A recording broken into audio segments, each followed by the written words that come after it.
suggesting that if we were not to have HS2, but we were instead to expand the existing rail network to achieve the parallel benefits, that would cause such huge disruption to the existing network that most passengers would find it unacceptable. I'm asking for the business case to do that and how that stacks up alongside HS2.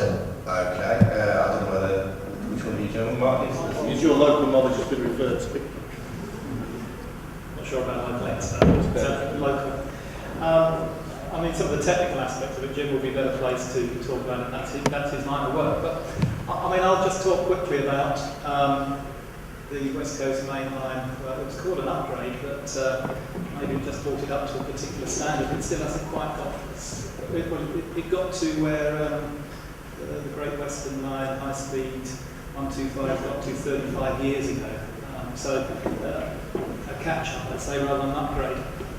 But at the time, I worked at the NEC, and that upgrade hurt that business. It hurt it badly.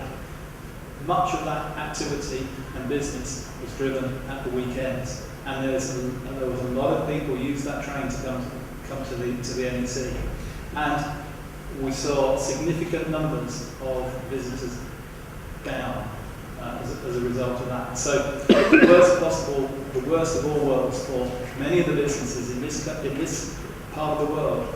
And let's not just think about businesses Monday 9 to 5. Yes, I wear a tie, and yes, I work Monday 9 to 5. But before this, I worked in a business that was 24/7 best part of, and huge amounts of our service businesses in this part of the world are not Monday to Friday 9 to 5 businesses, and they need support, and that's a major part of our future. So an upgrade is bad news. The disruption that comes from it is bad news. So to do the thing completely separately is the way to go. And I think, and I just want to very quickly pick up, I watched a grumpy old man on a railway with Christian and Christian the other day, I would beg to ask, how are you going to work when you're sitting on the toilet? Because that's the only chair you can have. It ain't going to happen. And those are not unusual circumstances around this part of the world either. Now, I picked up a tweet the other day, middle of the day, Bob Ainsworth, the MP for Coventry, standing all the way to London.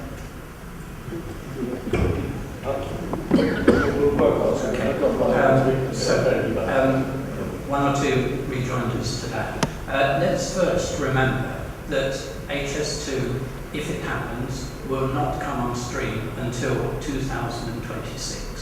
What is going to happen in the intermediate time? We all know that the last West Coast Main Line upgrade was very badly handled. There is no need to assume that the same would happen again, and packages like Rail Package 2, which government refuses to take seriously, could bring us massive improvements to the West Coast Main Line much quicker and much cheaper than HS2. If we can we have a bit of respect, please, for the views being expressed? You might not agree with them, but let them be heard. If we just think also about other parts of the region and think about the issue of releasing capacity.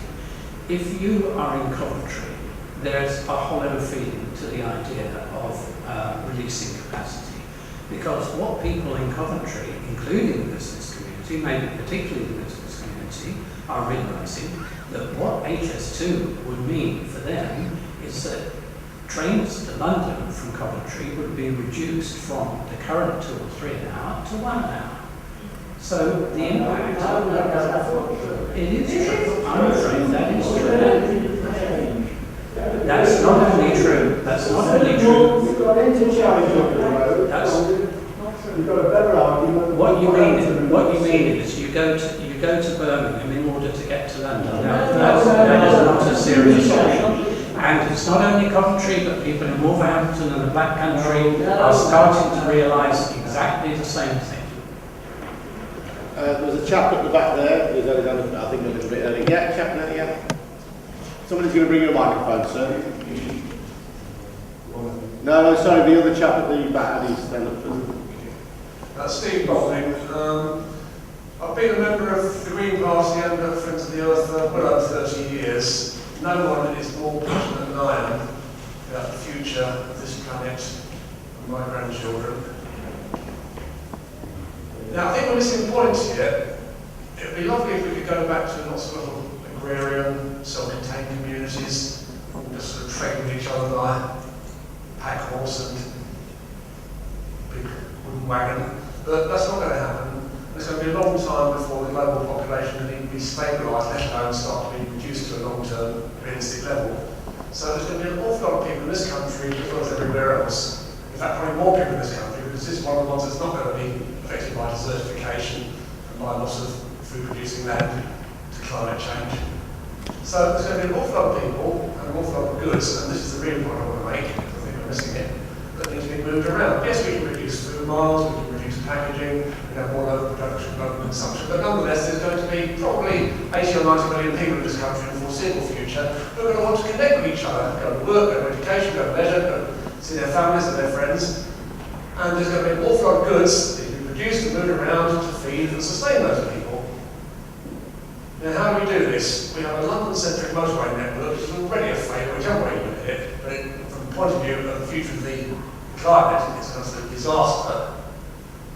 So surely what we should be doing is agreeing that with appropriate safeguards for those people who will be directly affected, which is a relatively small number, and this is very, very important in the interest of natural justice, but what we should be doing is agreeing that the HS2 or the whole high-speed network, and in parallel, the massive investment in the classic network to create far more capacity for local intermediate passenger journeys and for freight to be moved around, not just over long distances, but over shorter distances as well, using the new multimodal and intermodal technology. You can dock a container on half a container off on what used to be the old country station goods yard, and more stations reopened, new stations opened on classic lines. Okay, this is the way to do it.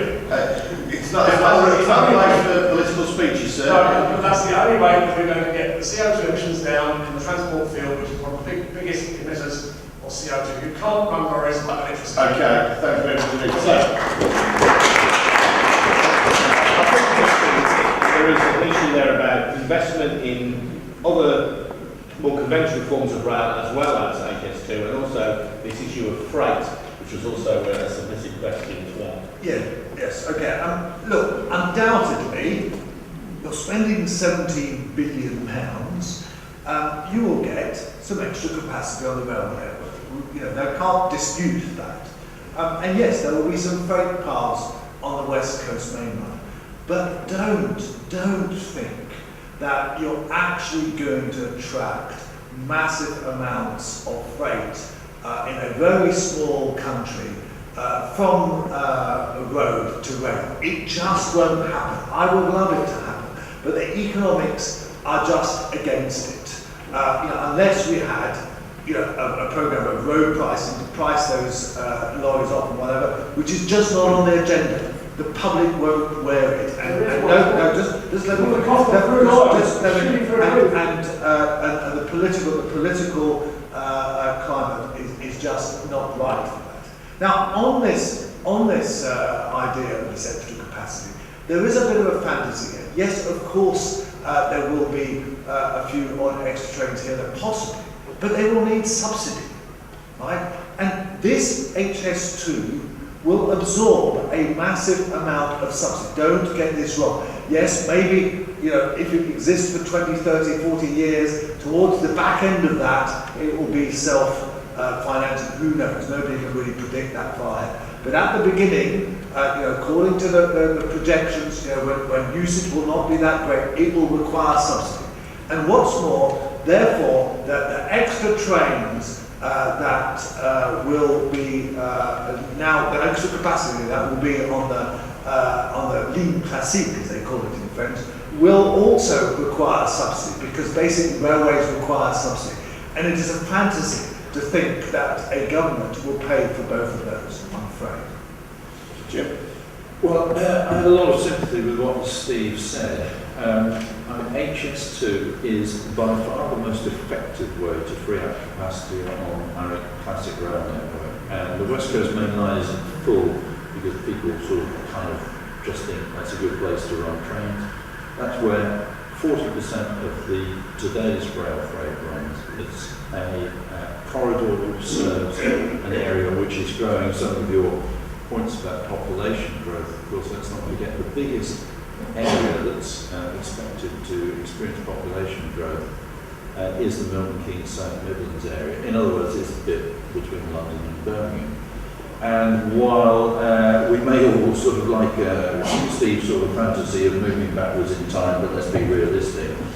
I mean, when people set up home in Britain these days, they don't find, even if there's a balance of jobs to local population, they don't necessarily work locally. And you can't make them. We don't live in that kind of world. They need to get to work. So there is a big capacity problem. We can free it up. And I do believe that there is huge scope for more rail freight. And Steve is right. It's a very serious environmental challenge. And again, I'm afraid, I've looked very hard at, for instance, let's build a new rail freight line. Sorry, doesn't actually work. Free up the capacities that can run more freight on the line that is connected to all the terminals, several in the West Midlands, and you've got a chance. And we're going to need it, because if fuel prices do over the next 10 years what we've done over the last 10, we're going to find there's a big switch away from road haulage, certainly for longer distance trips over 50 miles. So I don't think I'm not quite as cautious as Christian is about the prospects for rail freight.